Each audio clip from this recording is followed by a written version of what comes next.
जैसे जैसे विवान गांव के अंदर जा रहा था, उनका पीछा दो आंखें कर रही थीं। एक पल को विवान ने पीछे देखा, मगर वहां कोई नहीं था। शाम हो चली थी। जानवरों के रोने की आवाज कानों को चीर रही थी। विवान अपने घर के बाहर बरगद के पेड़ के नीचे बैठा था। उसकी आंखें दूर फैली अंधेरे पर टिकी थीं।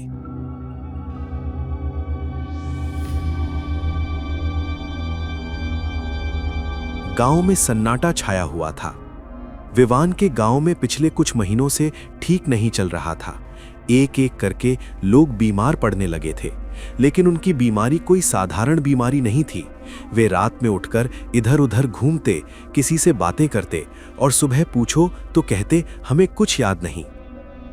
गांव वाले कहते थे कि गांव पर किसी बुरी आत्मा का साया पड़ गया है। विवान को याद आया, कुछ महीने पहले की बात है।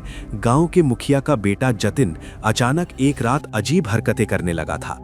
पहले तो उसने खाना पीना छोड़ दिया, फिर वो आधी रात को उठकर अकेले ही गांव के बाहर वाले बरगद के पेड़ के पास जाने लगा, और उसकी आवाज उसकी अपनी नहीं लगती थी। जतिन के पिता ने उसे कई बार समझाया, पर कोई फायदा नहीं हुआ। एक दिन जतिन ने गांव के कुएं में छलांग लगा दी।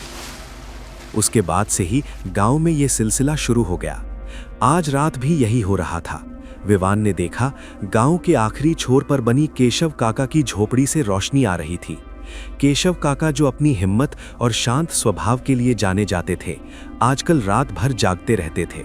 उनके बेटे आरुष पर भी कुछ दिनों से वही असर दिख रहा था।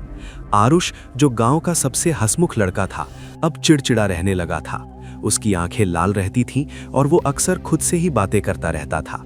विवान धीरे से उठा और केशव काका की झोपड़ी की ओर चल पड़ा। रास्ते में उसे हवा में एक अजीब सी गंध महसूस हुई। झोपड़ी के पास पहुंचकर उसने देखा, दरवाजा हल्का सा खुला था। अंदर से आरुष की आवाज आ रही थी, मुझे यहां रहना पसंद नहीं। केशव काका घबराए हुए बैठे थे। उनके चेहरे पर डर साफ दिख रहा था। आरुष के शरीर में ऐंठन हो रही थी और उसकी आंखें अजीब तरह से ऊपर की ओर चढ़ी हुई थीं। विवान ने धीरे से दरवाजा खोला और अंदर चला गया। केशव काका, क्या हुआ? केशव काका ने सिर उठाया। उनकी आंखों में डर था। विवान, ये आरुष नहीं है, ये कोई और है जो आरुष के अंदर आ गया है। आरुष अचानक तेजी से हंसा। तुम क्या जानते हो विवान, ये गांव मेरा है। विवान को कुछ समझ नहीं आ रहा था। उसने सुना था कि बुरी आत्माएं लोगों के शरीर में प्रवेश करती हैं, लेकिन उसने कभी ऐसा होते हुए नहीं देखा था। आरुष का शरीर पूरी तरह से कांप रहा था। कौन हो तुम? आरुष के होंठ हिले, लेकिन आवाज किसी और की थी। मैं यहीं का था। सैकड़ों साल पहले जब ये गांव नहीं था, तब मैं यहाँ रहता था। मेरी जमीन छीन ली गई, मुझे मार दिया गया और मेरी आत्मा यहीं भटकती रही है। ये बात सुनकर विवान के रोंगटे खड़े हो गए। उसने सुना था कि गांव के इस हिस्से में पहले कभी कोई पुराना टीला था, जिसे बाद में समतल करके खेती की जमीन बना दिया गया था।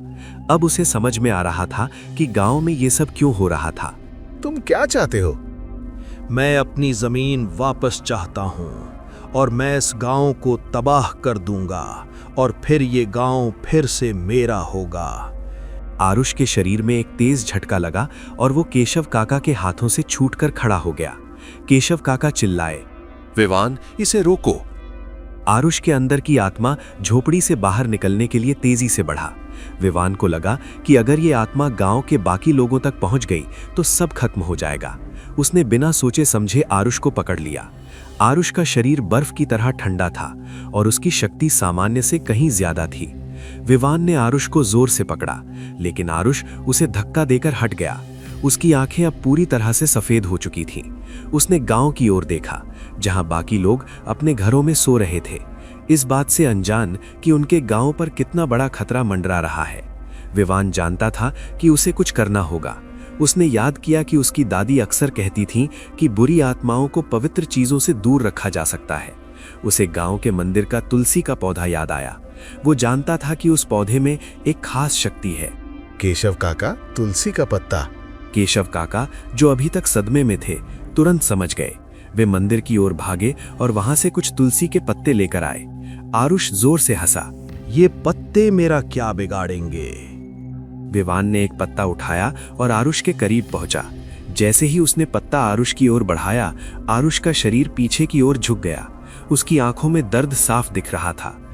विवान ने हिम्मत नहीं हारी। उसने एक और पत्ता उठाया और आरुष के माथे पर रख दिया। जैसे ही पत्ता आरुष की त्वचा से लगा, आरुष के शरीर में एक तेज कंपन हुआ और वो जमीन पर गिर पड़ा। उसके शरीर से एक काली धुंध निकली और हवा में घुल गई। कुछ देर बाद आरुष की आंखें खुली। वो जमीन पर पड़ा था और विवान और केशव काका उसे देख रहे थे। उसकी आंखें पहले जैसी थीं और वो थोड़ा परेशान लग रहा था। केशव काका ने आरुष को गले लगा लिया। उनकी आंखों में आंसू थे। उस रात के बाद गांव में सब कुछ सामान्य होने लगा। बीमार लोग ठीक होने लगे और गांव में फिर से खुशियां लौट आईं।